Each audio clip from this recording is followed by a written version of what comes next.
we are going to talk about business and investment environment in Pakistan, and also about something that people really don't know about, I would say, and that is how digital, how online Pakistan actually is. So my guest today and my dear friend Naiel, he comes from Gobi Partners. Gobi Partners is a leading Asia-focused venture capital firm with around 1.6 billion US dollars in assets under management, headquartered in Kuala Lumpur and Hong Kong. Founded back in 2002, Gobi now has a network of 15 locations, raised 19 funds, and invested in over 380 startups. The firm is really supporting entrepreneurs from early to growth stages with a particular focus on emerging markets, including Pakistan. So great to see you, Niall. Great to see you as well, Willie.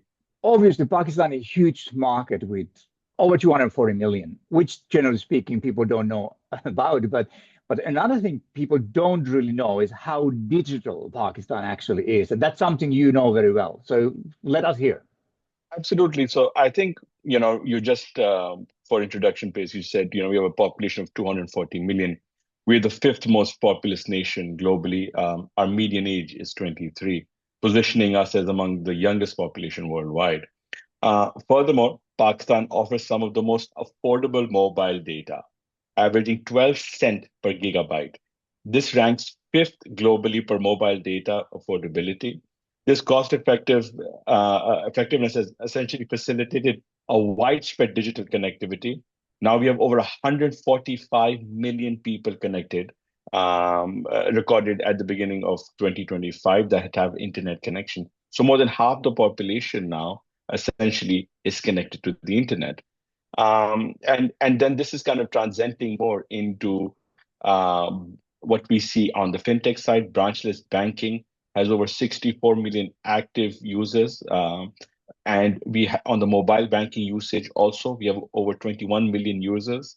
And if we go further, the growth in 2020, the same number that I'm talking to you about in mobile banking transactions today is 335 billion in 2024. The same number in 2020 was 44 billion. So the jump that we have seen in mobile banking and internet transactions has surged from 44 billion in 2020 to 335 billion in 2024. Same growth that we're seeing in e-commerce as well. If you are in Pakistan now, more and more merchants are accepting e-wallet transactions, pay-to-pay transactions. The government is facilitating this a lot through our Rust systems. We've got a lot of fintechs over here, like SafePay, that are also facilitating this.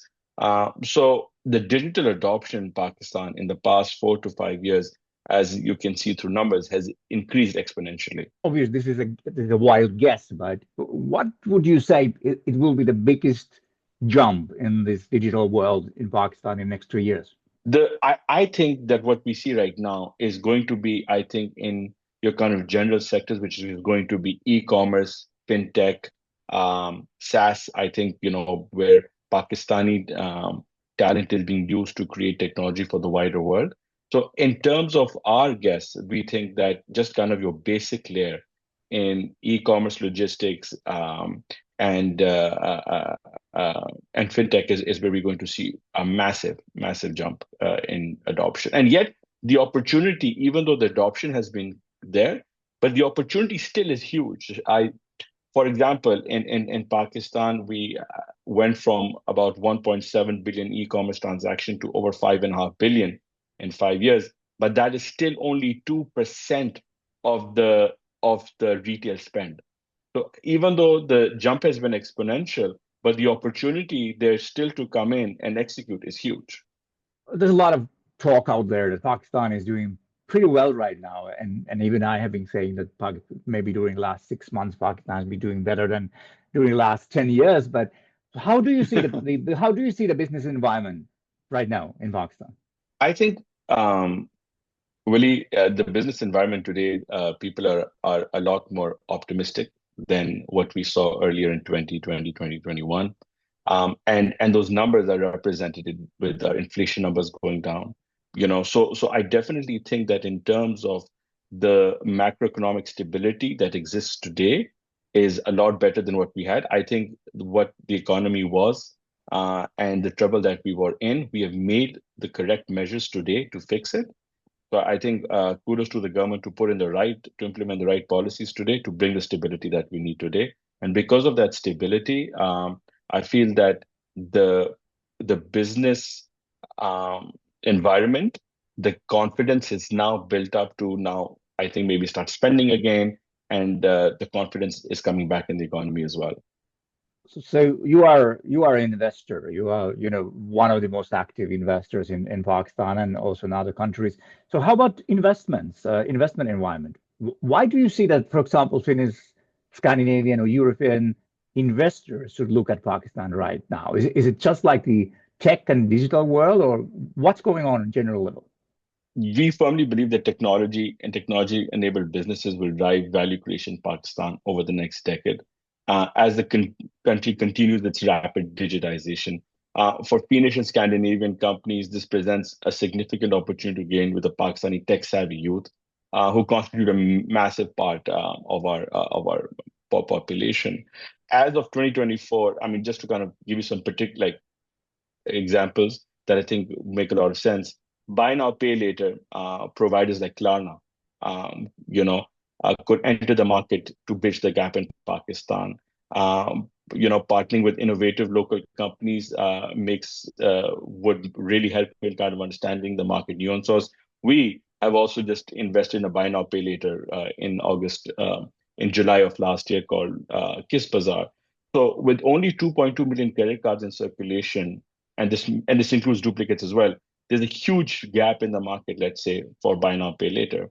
I think another Finnish company such as Relics, a Finnish supply chain company that does retail optimization software company, could find a very receptive market in Pakistan as manufacturing and distribution and retailers increasingly digitized to direct consumer models are gaining popularity.